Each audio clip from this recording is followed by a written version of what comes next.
Gente, boa noite, boa noite. Mais uma vez aqui reunidos para a gente conversar um pouquinho sobre um tema muito complicado, que é a respeito do suicídio. Existem sinais que muitas vezes nós não nos damos conta que estão pertinho da gente. Quero agradecer aqui a Natilde, Dorinha, Jajá, Solana, Camila, a Natilde de novo. Saudades, Aline, Jajá, estou te acompanhando. Ilana, Marcelino, olha quantas pessoas. Mandem, gente, as dúvidas de vocês. Hoje a gente vai receber uma pessoa muito especial, a Auriane Rizzi. Ela realmente trabalha nessa dimensão, tem um trabalho muito específico, tem muita experiência aí nessa área. Tenho certeza que nós vamos sair diferentes daqui, desenvolvendo uma postura mais acolhedora, mais atenta, porque muitas vezes aquilo que o outro precisa, a gente tem para dar. Só que muitas vezes temos dificuldade em oferecer. Às vezes a gente está vendo que uma pessoa não está bem e às vezes é melhor pecar pelo excesso, essa é a minha opinião, do que pecar pela falta. Então é muito importante essa disponibilidade, essa escuta amorosa que faz toda a diferença. Na live da semana passada, nós falamos muito da questão do desespero. Se vocês não assistiram, vale a pena vocês darem um pulinho lá. O Dr. Bruno disse que uma das causas do suicídio, do autoextermínio, é quando a gente perde as esperanças. Oi, Marília, olha que legal, Heloísa. Quando a gente perde as esperanças. Nós fizemos referência até àquela comédia, do Dante, a Divina Comédia, que diz assim, que na porta do inferno tinha lá uma placa dizendo: deixai aqui suas esperanças. E muitas pessoas pensam no autoextermínio e no suicídio exatamente porque vão perdendo as esperanças. Eu até provoquei as pessoas que estavam na live, dizendo: onde é que vocês têm depositado a esperança de vocês? E puxei a orelha daquelas pessoas que ficam depositando a esperança no outro. Quando você acaba depositando a esperança no outro, lógico que você vai entrar em desespero. Poucas pessoas fizeram a minha tarefinha de casa, mas eu estou super aberta para recebê-las. Um professor é sempre aquele que negocia com o aluno, Então podem entregar a tarefinha atrasada, Onde é que vocês têm depositado a esperança de vocês? O que tem feito com que vocês vivam o desespero? E o que vocês fazem diante da pessoa que também encontra-se desesperada? Quais são as estratégias que de alguma maneira vocês estão desenvolvendo para ajudar o outro a se sentir humano também? Isabela está aí, nós estamos esperando a minha convidada, ela deve estar entrando.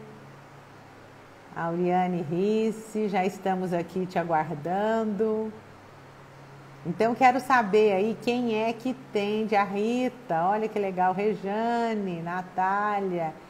Mandem um joinha para mim quem vai fazer a minha tarefa e mandar para o e-mail batepapovirginia@gmail.com. Quem é que vai fazer a minha tarefinha? Onde é que andam as minhas esperanças, Giovana? Onde andam as suas esperanças? Será que depositada no outro, depositada em você mesmo?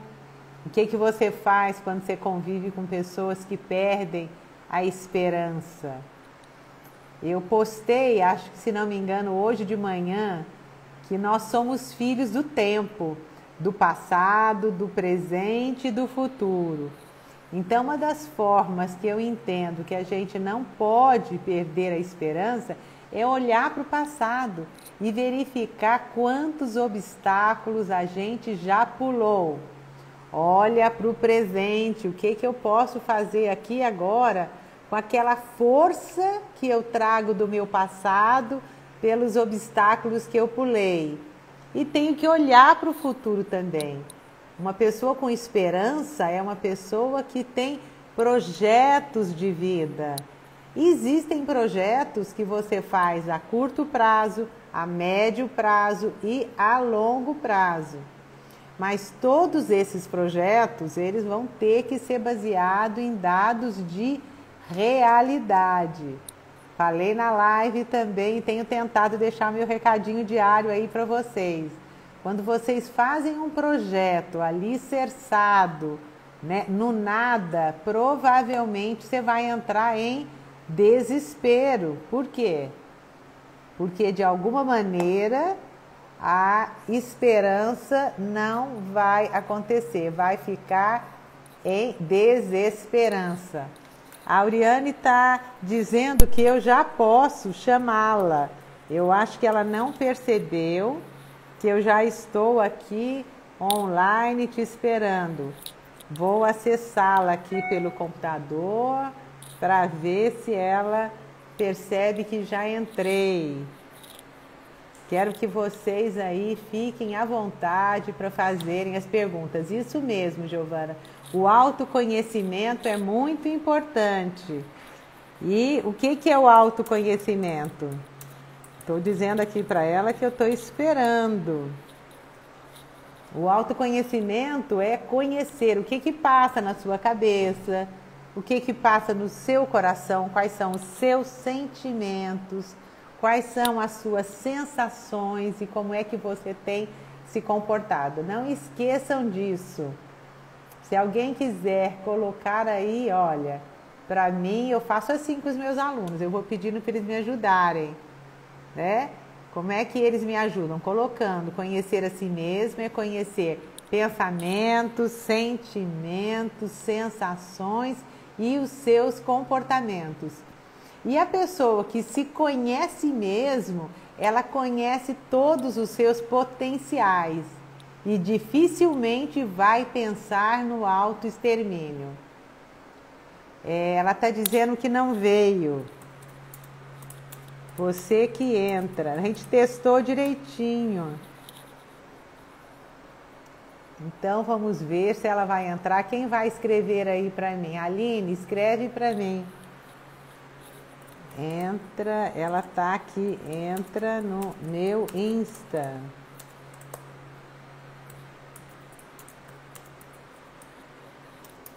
Vamos ver aqui, alguma coisa aconteceu com ela.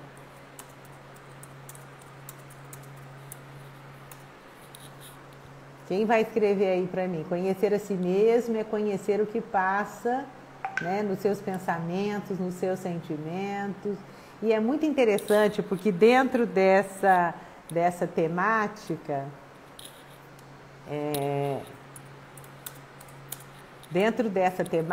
é fundamental que a gente perceba que muitas vezes o corpo ele não quer morrer. Ele não quer morrer. Às vezes a cabeça, os nossos pensamentos é que não vêm outras soluções.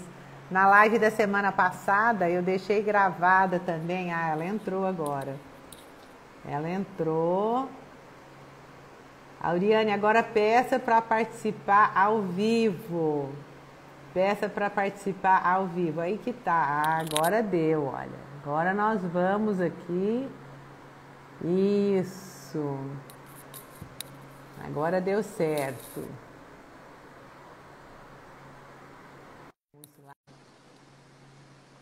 Então, conhecer a si mesmo.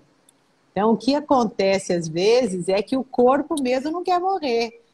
Boa noite, o que aconteceu? Chegou. Boa noite. Principiante, né, Virgínia? Primeira vez, né? Nessa jornada maravilhosa. Só você para me propiciar essa experiência tão única de promover, né, de compartilhar conhecimento. Boa noite a todos e todas. Então, eu estou aqui, né? Ganhando tempinho, dizendo para eles visitarem as outras lives, da importância da esperança, cuidado com o desespero. Fiz um resgate da live com o Dr. Bruno. E depois daquela live, muitas pessoas me perguntaram: mas quais são os sinais? Né? Quais são os sinais? Quais são os sinais? E aí eu acho que ninguém melhor que você, Auriane, que realmente tem uma experiência, quero até que você situe a sua experiência aí para os nossos ouvintes e que eles fiquem também à vontade para perguntarem, né? Então, quero agradecer a sua participação. Sei que você é muito dedicada, não tem tempo, mas aceitou o convite. E tenho certeza que eu falei para eles, eles vão sair daqui diferentes, eles vão ampliar a consciência deles e eles vão poder também compartilhar a nossa live, que vai ficar salva para que muita gente tenha acesso. Então, queria saber quem é você, que eles não conhecem, né? Como é que você começou a se interessar por essa temática? E eu vou tentar fixar o tema, tá? Enquanto você fala. Como eu já disse, gente, boa noite. Será uma noite de trocas, de um tema desafiador, né, Virgínia? E eu te agradeço Muito. pelo convite. Te tenho em grande estima, você, sua família, sua história, né? Aquela frase que você cita, fique com o que você tem, não te falta, já causou grande impacto em muitas vidas, inclusive intervenções que a gente pode estar fazendo a partir dela, tá? E eu vou deixar aqui registrada a minha estima por você, grande mestra, grande psicóloga, uma pessoa ímpar. Bom, a Auriane, psicóloga e se sentiu desafiada em algum momento pelo tema, né? Eu tenho um site onde eu escrevo há algum tempo. E nesse site eu tenho um canal de acolhimento. Eu entendo que é possível, sim, a psicologia de forma online estar aproximando. E um determinado dia, já noite adentro, eu recebi um pedido de socorro de uma pessoa que estava na crise. E com a intervenção feita, foi possível acolher e resgatar, né? E isso ficou bastante latente na minha atuação clínica. Eu não tinha deparado ainda com uma situação semelhante. E a partir daí, eu acho que todo mundo que é tocado por esse fenômeno, ele deve estudar, aprofundar. Como eu disse, é desafiador. E na área clínica, nós precisamos ter todo esse olhar, né, para o resgate da vida. E depois desse evento, e já há algum tempo lidando com o fenômeno, fazendo parte de um grupo, o Grupo Mulheres do Brasil, que é um grupo que tem vários comitês, e eu integro o Comitê da Saúde. É o grupo nacional, com já grupos, inclusive, fora do Brasil, em cada estado, com vários comitês. E nós fomos deslindando o tema que foi proposto pelo Senado, né, há 2 anos atrás. Já era realidade que vinha acontecendo nas estatísticas. E nós desenhamos esse projeto que é diante disso que faço com isso. A princípio, o nosso foco era de prevenção, de combate ao suicídio juvenil. Nós tínhamos como foco os professores, os educadores, coordenadores de escola, porque o nosso contingente é pequeno, é um grupo voluntário, absolutamente voluntário, de mulheres, nada contra os homens, mas são apenas mulheres. E a partir daí, eu fui integrando cada vez mais esse universo e entendendo cada vez mais os aspectos que levam a pessoa a chegar no nível de morrência, como muito bem pontuou a doutora Karina na live anterior. Você está colocando você está colocando uma coisa muito importante. Você foi tocada, né? Você ouviu um chamado de madrugada, alguém te solicitou. E aí eu fico pensando que todos nós precisamos ouvir os chamados, né? Nós que estamos aqui nessa live, vocês que estão nos assistindo, também se deixam tocar, se deixam atravessar por essa temática, né? Se sensibilizaram. E a Auriane começou a desenvolver um trabalho. E vocês, e nós, o que nós podemos fazer? E aqui já tem algumas perguntinhas, né? Se todo mundo, olha as perguntas que vieram, que se suicida dá sinais, né? E qual a responsabilidade social para prevenção? Então, talvez começar a falar um pouco de sinais. Quer dizer, todo mundo que se suicida, pelo que você já estudou, dá sinais? Que sinais seriam esses? Na minha experiência, absolutamente todas as pessoas, elas dão sinais. O que depende é a leitura de quem está próximo para entendê-la. Desde alguns bilhetes, até mesmo carinhosos, porque nós temos as frases, né? Nós temos as frases já conhecidas do tipo: gostaria de dormir para sempre, estou sem chão, eu sou inútil. Isso é bem explícito. Porém, além das frases, nós temos comportamentos também. Isso. E quando você me pergunta, todo mundo, de alguma maneira, sutil, explícita ou não, é dado sinais. Concordo. Os óbvios, digamos assim, para nós que estamos nesse contexto, não tão óbvio para quem ainda não sabe ler os sinais, nós temos uma prática comum, que é o isolamento. Ele ocorre consequência da falta de pertencimento ou de uma possível depressão. Mas ele ocorre e ele é algo assim que se manifesta e é perceptível. Mas esse isolamento pode ter fundamento ou não. É isso que nós precisamos ter um olhar, né, sensível nesse contexto. A pessoa está se isolando por alguma razão ou é prolongado esse isolamento ou não. Nós temos também, Virgínia, uma questão da mudança de comportamento, que inclusive no modo de vestir. Isso é outra coisa bastante óbvia. A pessoa muda o comportamento até do jeito de andar, no jeito de se comunicar. São sinais que vão emergindo a partir desse processo de morrência, da pessoa estar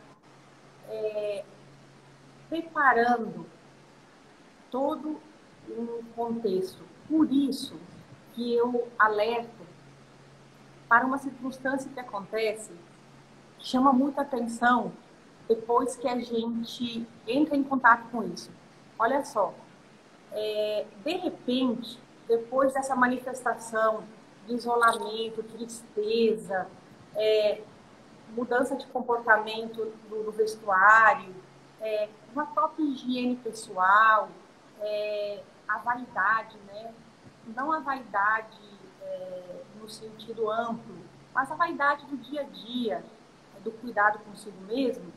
A pessoa, de repente, ela aparenta uma tranquilidade súbita e até uma alegria. E às vezes, um alívio para a família. Poxa, a pessoa melhorou. Mas não. Nesse momento, é quando a pessoa, com a ideação suicida, ela elaborou uma estratégia, ela tem uma saída. Porque o que a gente entende dentro da psicopatologia é que a pessoa, ela tem dificuldade no momento presente. Então, ela tem que chegar nesse futuro. Então, lidar com o momento presente é desafiador. Então, a forma que ela tem de não vivenciar esse presente é chegar no futuro. Para chegar no futuro, ela comete o ato, né? Então, atentar para esse fator, que para muitas pessoas é um alívio, para as pessoas que eu falo do contorno, que percebem aquela pessoa com a energia vital rebaixada, tristeza, e de repente essa mudança súbita de comportamento. Levar em consideração que algo ali está acontecendo. Tem algumas perguntas que estão aparecendo assim. Será que dessa forma nós não estamos colocando muita responsabilidade na família, né? Porque você está dizendo que é fundamental que a família fique atenta a esses sinais. E aí será, uma pessoa está perguntando, mas aí nós não estamos colocando muita responsabilidade na família? E como é que fica, então, a pós-venção? Como é que você percebe isso? Bom, eu vejo a família no sentido assim, do cuidar daquele membro enquanto pertencente, não é? A responsabilidade, ela recai sim. E nós temos aquela frase até pronta de que quem ama cuida, né? Uhum. E há um interesse, quando eu coloco essa questão da responsabilidade, não apenas da família. Nós temos a rede de apoio que supõe-se que a pessoa tem amigos, colegas, porque isso emerge não apenas dentro da família, mas também no ambiente de trabalho, no caso, nas escolas, universidades, e nesse contexto todo.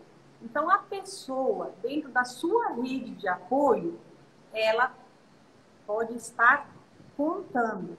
Não há uma obrigatoriedade, mas a partir do momento que há interesse em desvendar esses sinais, óbvios ou não, e no sentido do resgate, e estar evitando que isso aconteça, é importante que seja manejado esses sinais para uma ajuda posteriormente, no caso, profissional. Eu fico pensando, eu até postei hoje no meu feed, eu estou estudando suicídio também, e uma coisa que eu fiquei muito assim, atenta, que eu mesma não tinha conhecimento, é de crianças de 3 anos acabam se suicidando, né? E contrariando um pouco aquilo que Piaget dizia, só depois de 6 anos a criança entende sobre a morte, não. Pesquisas atuais mostram que a criança entende sobre a morte a partir das experiências que elas têm em casa. Por exemplo, os meus netos têm 4 e 6 anos. Eles já entendem que a morte é irreversível, eles entendem que não vão ver nunca mais o vovô e que todo mundo aqui vai morrer. Então, a vivência da criança com a morte faz com que ela comece a ter noção da morte. E interessante que isso faz com que ela passe a desejar a morte também, né? Então, crianças começam a desejar a morte e não precisa necessariamente ter um distúrbio psiquiátrico. Alguém está perguntando aí. Basta ter o desespero. Assistam a live do Bruno. O desespero é, nessa perspectiva que nós trabalhamos, é o alicerce, porque o desespero leva a pessoa a não ter esperança, que é o que a Oriane estava dizendo. Não tem futuro, não tem nada mais, entendeu? Eu cheguei aqui, daqui para frente não tem mais nada. E as crianças também, até porque com criança é mais difícil, porque ela já tem mais dificuldade de ver o amanhã. Então, a incidência tem sido muito, muito grande. E é interessante que eu postei no meu feed também os sinais, né? Você estava falando dos sinais. Criança impulsiva, criança que adora brincar com fogo, adora ficar pulando, pulando e gosta de altura e fica olhando lá para baixo. Então, são sinais que adoram se queimar, que se automutilam. Então, isso são os sinais. Eu concordo com a Auriane. A responsabilidade é da família, sim, em ficar atenta a esses sinais. Infelizmente, as famílias não têm tido tempo para receber esses sinais. E aí fica complicada a pós-venção mesmo, né? Porque não teve a pré-venção. Então, acho que essa live é importante nesse sentido. Gente, vamos ver as redes de apoio. E é preciso comunicar, né? Porque às vezes a pessoa fica com medo. Olha, seu filho falou que quer morrer. Será que eu conto ou não conto para os pais? Né? Então, essa rede de apoio tem uma responsabilidade também, né? E aí as pessoas estão perguntando, né? Você já respondeu que todo ato vem, sim, acompanhado de sinais. Algumas pessoas estão perguntando se de repente é só em função de distúrbios psiquiátricos. Né? Eu acho que... Não, eu já falei isso. O suicídio não vem necessariamente acompanhado de depressão, no caso a esquizofrenia. E é isso que a gente fala do consciente e do inconsciente, porque no caráter de uma patologia e da doença mental, nem sempre há um nível de consciência. O ato, a prática, a escolha é consciente. A escolha, que eu me refiro, o modo. Porém, nem sempre é consciente no sentido do ato, do aspecto em si. E não precisa ter diagnóstico, porque dentro dos sinais emerge para depressão, existe a esquizofrenia e a própria drogadição, o alcoolismo, que também são doenças. Então, nesses casos que você me pergunta, não precisa necessariamente ter distúrbios psiquiátricos. As pessoas dependem da sua subjetividade para lidar com as adversidades da vida.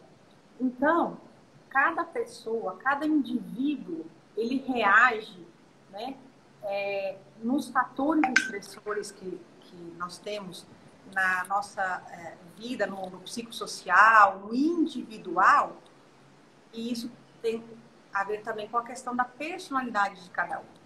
Então, não necessariamente há o diagnóstico, né, de transtorno mental. Eu recebi uma carta no meu e-mail, no Bate-Papo Virgínia. A pessoa, ela sempre foi muito bem sucedida. E ela perdeu o emprego agora. E ela entrou no desespero. E uma das possibilidades que ela viu de sair do desespero, porque ela está realmente numa situação econômica muito difícil, é pensar no suicídio. Quer dizer, ela não tem depressão, ela não tem nenhum distúrbio. O Bruno fez uma imagem legal, ele fala que é como alçapão. Você está andando assim, gente. Buber, eu falei, você está andando, de repente você entra no desespero e cai. Então, é esse momento, né? É nesse momento que a coisa acontece. E aí as pessoas... pode falar. É porque essas pessoas, elas são o emprego, elas são a condição, elas não são o indivíduo integralizado. E quando se perde o que você vem falando continuamente, o propósito. Qual o propósito da vida? Qual o sentido da vida? Eu sou o meu emprego? Eu sou o meu casamento? Eu sou o meu namoro? O que eu sou? E a partir do momento que isso se perde, se desfaz, o que resta de mim? Enquanto indivíduo, eu hipoteco a minha vida a uma condição. Então, às vezes, eu sou o problema, eu sou a circunstância. Não coloco as coisas na perspectiva de que há uma solução. E é onde entra o desespero, né? E o desespero é a falta de perspectiva no amanhã, no futuro, né? E a esperança, ela é até fator primordial dentro de todo o contexto específico. Alguém está falando aí, se é desespero, se é um alçapão, nem sempre dá sinal. Essa pessoa, por exemplo, ela está dizendo, eu não estou bem, eu estou desempregada, eu já não estou indo no salão de beleza, eu não quero gastar o dinheiro do meu marido. O alçapão é o momento que ela vai entrar nisso. Ela falou, então eu estou te escrevendo, porque aí eu já não me arrumo, eu estou feia, eu já não quero tomar banho. Ela está dando sinal de desespero. E o marido dizendo, meu bem, mas você tem tudo. O que mais que você quer? Eu consigo te sustentar. Ele não está escutando que a realização dela é fundamental, que não é o dinheiro dele. O homem tem muito isso. Você tem dinheiro, o que mais que você quer? Então, esse alçapão, ela está ali, olha, Miriam, ela está andando, de repente, se ela não se sente compreendida, ela parte para o ato. Então, ela está dando notícias. É esse momento onde ela fala, eu não estou mais me sentindo compreendida e nem escutada, né? E aí tem uma pergunta aqui, ó. Se os sinais são divulgados, por que ainda assim o suicídio ocorre? Porque não há uma intervenção, e isso você pontuou anteriormente, Virgínia, por parte dessa rede de apoio para que, veja bem, os sinais é a publicidade da dor. Eu estou com dor. E a dor é subjetiva, é de cada um. O que é exatamente dor para você pode não ser para mim. E aí, quando você é incompreendido na sua dor, é algo que vem como sintoma.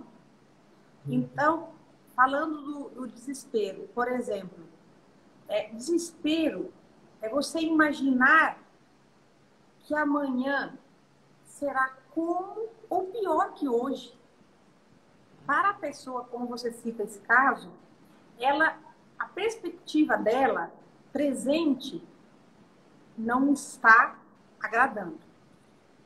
Por mais que ela tenha a contrapartida do companheiro que diz, eu posso, mas é subjetivo dela.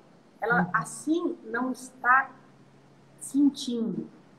E projeta esse amanhã como o pior que hoje. E provavelmente pior, né? É a ascendência do desespero. Isso. Pela falta de escuta do companheiro, gente. Ele tá... Que loucura! Você tem tudo que você quer. Né? A Auriane está falando uma coisa muito importante, a questão da subjetividade. Né? Às vezes, eu nunca me esqueci desse caso, há muitos anos atrás, que me tocou profundamente. A mãe, infelizmente, não me escutou, né? E deixou o processo terapêutico. O menino havia perdido um peixinho, eles sumiram com esse peixinho, Ele ficava na sessão de terapia, mexendo com a argila, elaborando a morte do peixinho, e a mãe dizia: eu estou pagando para a senhora construir cemitério de peixe? Sabe? Uma mãe que fala: estou te pagando para construir. Meus olhos encheram de lágrimas. Eu falei: mãe, ele está elaborando a morte. Ela disse: não, eu não vou lhe pagar para construir cemitério de peixe. E eu disse para ele: eu entendo o que você está querendo me dizer, mas às vezes a mamãe está com dificuldade de entender. Gente, uma mãe dessa, sabe? Uma mãe que não consegue compreender a dor que o filho está tendo ali para elaborar a perda, o marido que não entende que não é o dinheiro dele que ela quer. Então, eu acho que deixa as pessoas mais vulneráveis. E eles estão dando sinais. De que sinais? Não estou sendo compreendido. Eu não estou sendo escutado. Então, eu tenho que gritar de outra forma. Ah, se eu me corto, a minha mãe vai me escutar. Né? Aí ela fala: bom, se eu entro em depressão e tento pular, aí eu vou ser escutada. Achei linda essa sua fala. Né? A publicidade da dor. Olha, olha que coisa profunda. Sim. E nas frases e nas atitudes. E quando você fala da criança, o que é o tempo? O tempo é o sentimento. E quando você me traz um relato desses da mãe, a criança, diante desse tempo, desse sentimento, nada mais é do que sentir. E como que uma criança, nesse cenário, ela se coloca? Ela não sente. Então, nós temos a impressão de que o tempo cronológico da criança é diferente do adulto, a noção da morte. Porém, a sensibilidade está presente, o sentir, o perceber. Então, o tempo nada mais é do que sentimento. E sempre na ideação suicida e no próprio ato em si, nunca a pessoa quer tirar a própria vida. Ela quer, na verdade, se livrar da situação, do contexto que lhe causa dor. Então, não é a vida, é a dor. E veja que é sucessivo. Primeiros sinais, eu publico, eu coloco no outdoor, eu estou sofrendo. Gente, eu estou aqui. E aí, volto a dizer da rede de pertencimento. Família, amigos, colegas, professores, o contorno, porque é o melhor interesse da vida, Virginia. É o melhor interesse da vida sempre. Uma vida conta. É até a base do nosso projeto. Se salvarmos uma vida, já valeu a pena. E já conseguimos várias. Resgate.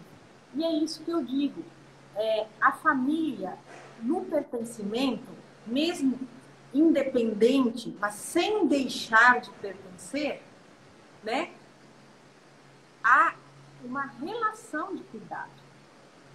Porque subentende-se que há uma relação afetiva, de cuidado, de proteção e de encorajamento, não é mesmo?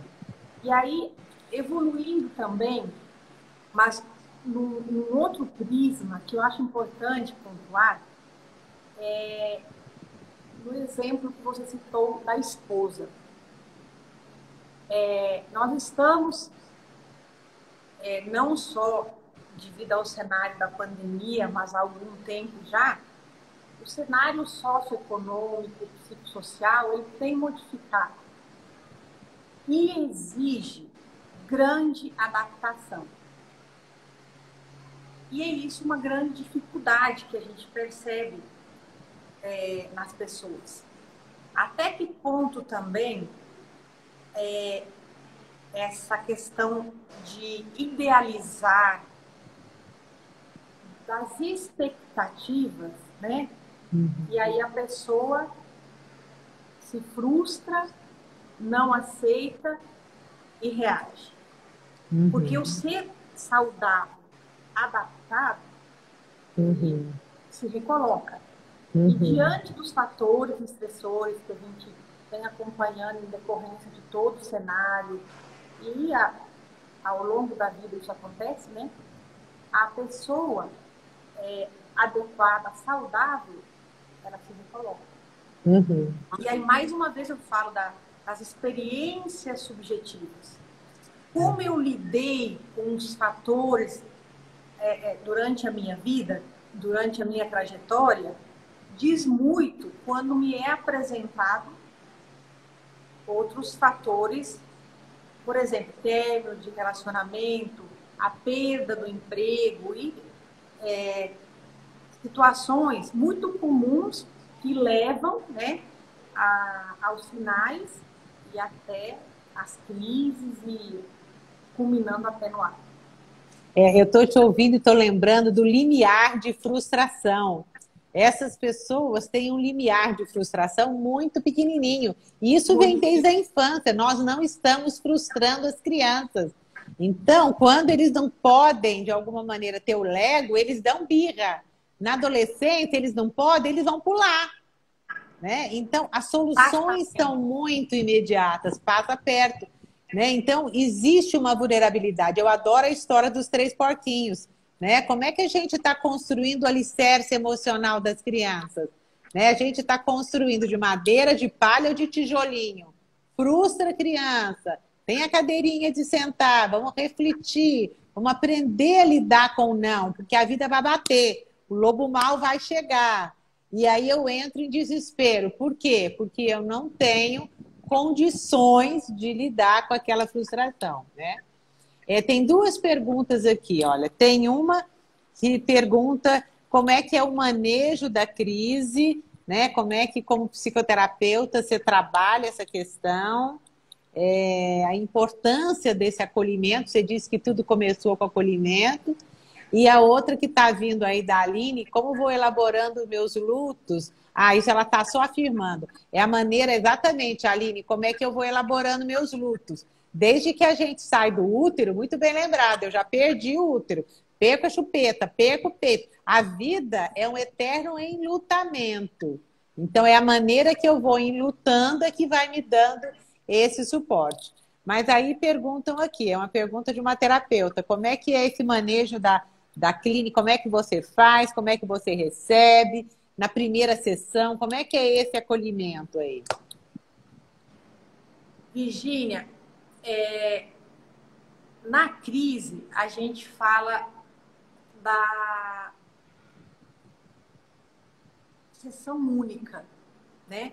O acolhimento e a aliança terapêutica que é realizada nesse primeiro contato, ela é fundamental, determinante. Inclusive, ganha-se de 12 a 24 meses nessa questão da extinção da ideação, se essa aliança for bem feita. De que forma? Acolhendo sempre. E isso vale também, eu diria, porque às vezes a crise ela acontece no ambiente doméstico, profissional, enfim. É preciso oferecer não ajuda. Mas aí as pessoas devem estar pensando, nossa, contraditório isso. Porque ao longo da minha prática e dos meus acolhimentos, as pessoas querem ser entendidas e não ajudadas. É fundamental aquela escuta empática, é uma palavra, né, tão pronunciada, tão falada nesses últimos tempos, mas é isso. Até eu já recebi de algumas pessoas, eu não quero ser ajudado, eu quero ser entendido. Não quero, às vezes, que me ofereçam determinadas ajudas, mas a escuta, no sentido de compreender aquela dor. E aí, desencadeada a crise, nós temos o fator preponderante, que é o tempo. Eu digo que o tempo, ele é crucial. O tempo, para quem não quer estar no presente, como eu falei no começo. O presente é extremamente aversivo, certo? E a pessoa, o futuro é um lugar melhor. É um sono até sem sonhos, que muitos verbalizam dessa maneira. Eu quero dormir um sono profundo, sem sonhos. O nada, o vazio. Então, no manejo da crise, é importante ganhar tempo, para que a pessoa ela saia buscando o quê? Pensando, eu diria que no contexto que essa pessoa se encontra, na fragmentação que ela está, pensar algo que ela goste. Digamos que a pessoa gosta de nadar. Então, ganhe essa pessoa para que ela vá e nade. Que sejam 10 minutos. 10 minutos dentro de uma crise pode já gerar o quê? Uma descendência no pico. Uhum. E aí depois, passou a crise? Não, mas o pico já está em escala descendente. E aí as intervenções, elas podem ser feitas. Porque no auge, é o que se tem de palpável, é trabalhar com algo, pensar desse universo dela algo que ela possa estar fazendo.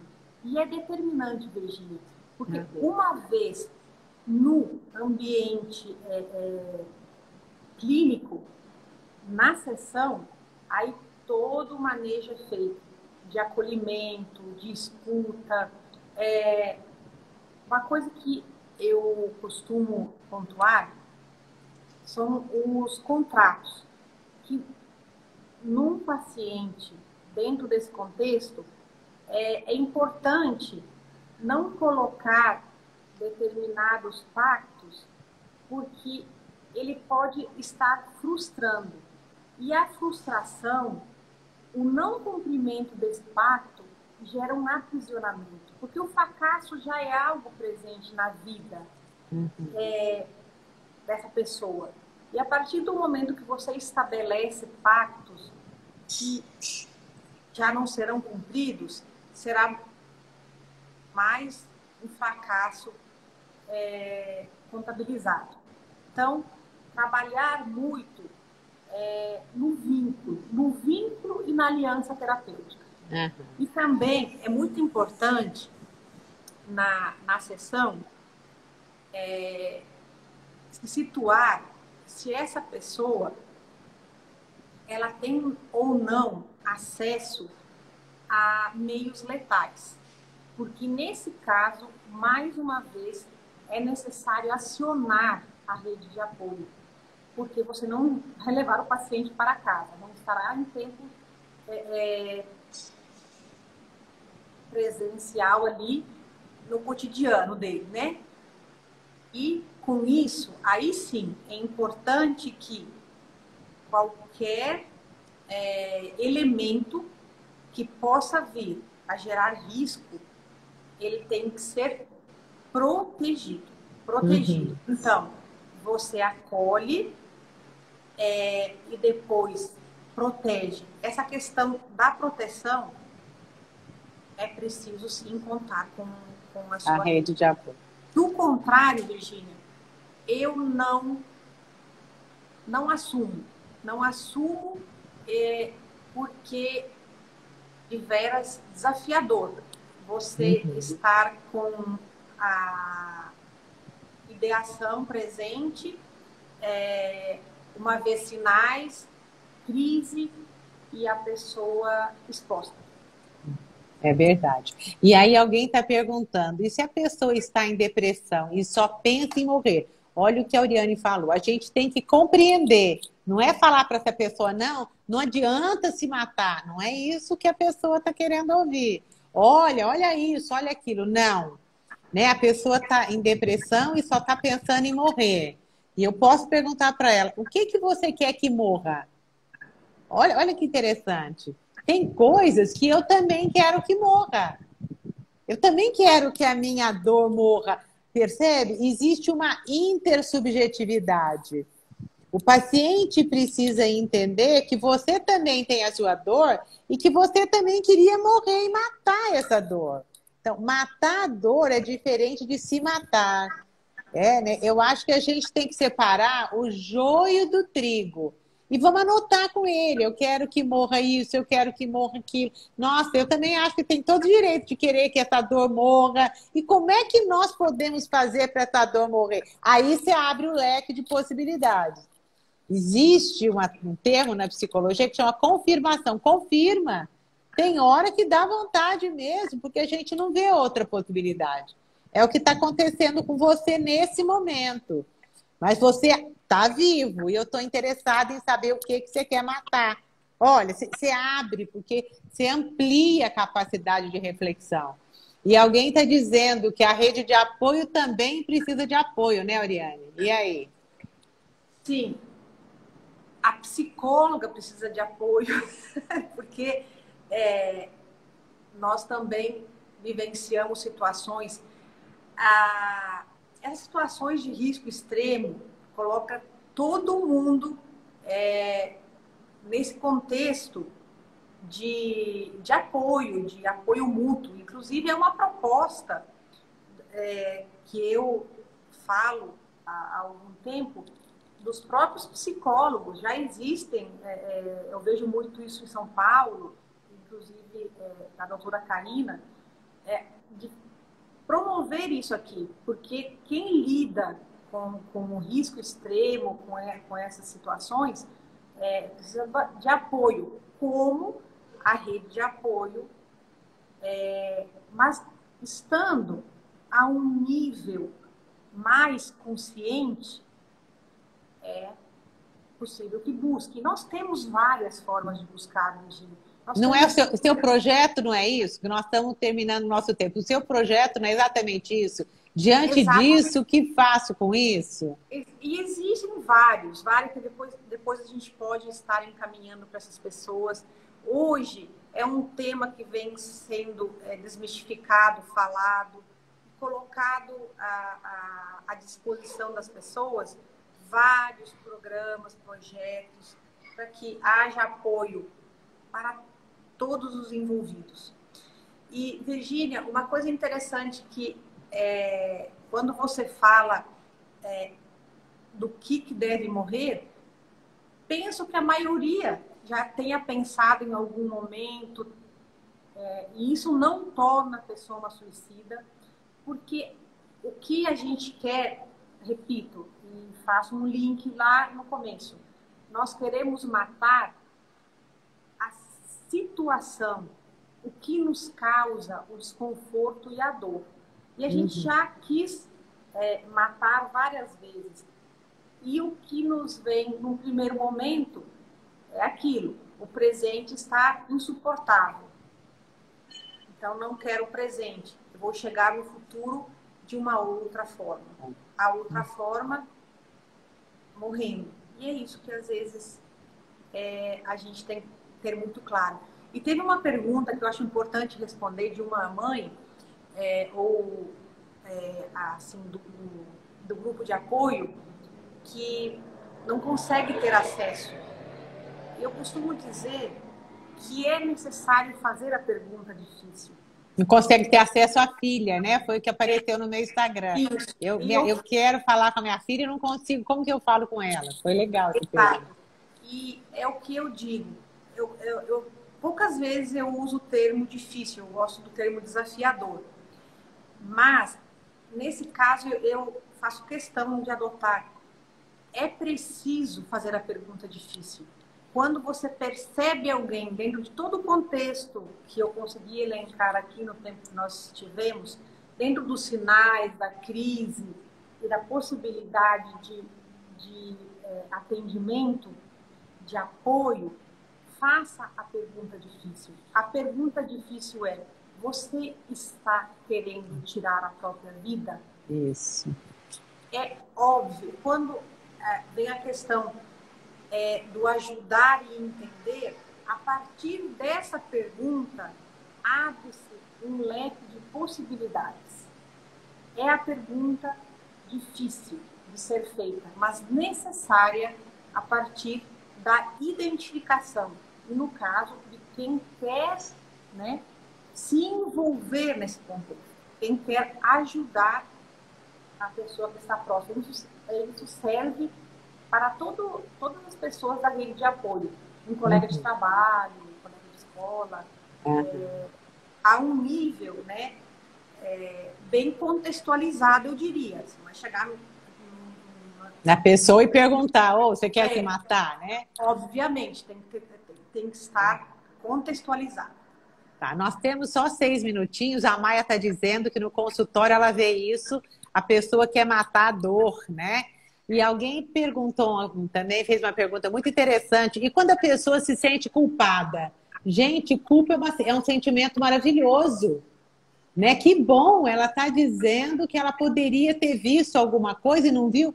Poderia. Então, o terapeuta, ele não tira a culpa. Olha que interessante. Tem um autor que diz assim, a avó morreu e ele estava com culpa da morte da avó. E esse autor diz, a culpa era o único vínculo que ele tinha com a avó. A culpa mantém a pessoa viva e não tem problema ter culpa, né? De verdade. E se você tem culpa porque você não viu o sinal da sua avó, de repente veja os sinais que estão ainda por vir. Como é que eu me curo de uma culpa? Assumindo a culpa, realmente fui cego. Legal, fui cego. Então, deixa eu abrir o olho agora. Então, existem autores que falam da Félix culpa. Bendita culpa. Vamos abraçar a nossa culpa. Nós só temos 4 minutos, né? Eu queria que você encerrasse. Antes disso, eu quero te agradecer muito e lembrar de uma história que tem um terapeuta que recebeu um paciente que dizia que estava em desespero e que a vida não tinha mais sentido. O terapeuta deixou cair uma lágrima. E o paciente disse, eu não sabia que valia uma lágrima sua. Uma lágrima salvou a vida. Às vezes a gente não precisa falar muito. O menos é mais. Queria te agradecer e quero deixar com você as palavras finais, Ariane. Eu agradeço a oportunidade. E dentro da sua fala, eu costumo dizer que assoar o nariz tem salvado vidas. Porque a pessoa que vai ao terapeuta em busca de ajuda e chora, esse choro é um choro de vida, é de uma pessoa que está querendo, que está lutando, à sua maneira, na sua forma de externalizar. Então, o choro, nesse contexto, ele é vida. É a pessoa que está ainda presente. Porque eu costumo dizer que a dificuldade não está naquele que fala, que verbaliza, que chora, mas naquele que cala. É aquele que cala e se manifesta de outra forma, né? As pessoas estão pedindo várias referências bibliográficas. A Karina Fukumitsu me passou N referências. A Auriane tem também, eu passei para a Auriane. Então, eu queria que vocês me pedissem no bate-papo virginia@gmail.com. Eu mando tudo para vocês, né? E eu queria que você me falasse também onde é que as pessoas te encontram, né? Você tem uma página, como é que elas chegam até lá? Eu e a Psicologia, www.euapsicologia.com. E no projeto também, diante disso, que faço com isso. Então vamos acessá-la, porque ela tem muita coisa para contribuir. Eu quero te agradecer mais um momento, mais uma vez. E lembrando também, né, ainda tenho 2 minutinhos, de uma história que diz assim, o rio, ele queria ultrapassar, né, as areias, ele ficou desesperado. Aí as areias disseram para ele, você não é rio, você está água. Você é sólido, líquido e gasoso. Então, quando a gente se percebe sólido, líquido e gasoso, somos apenas uma forma de estar no mundo naquele momento. O desespero desaparece e eu projeto novas formas. Gente, um beijo grande, grande, grande. Obrigada no seu coração.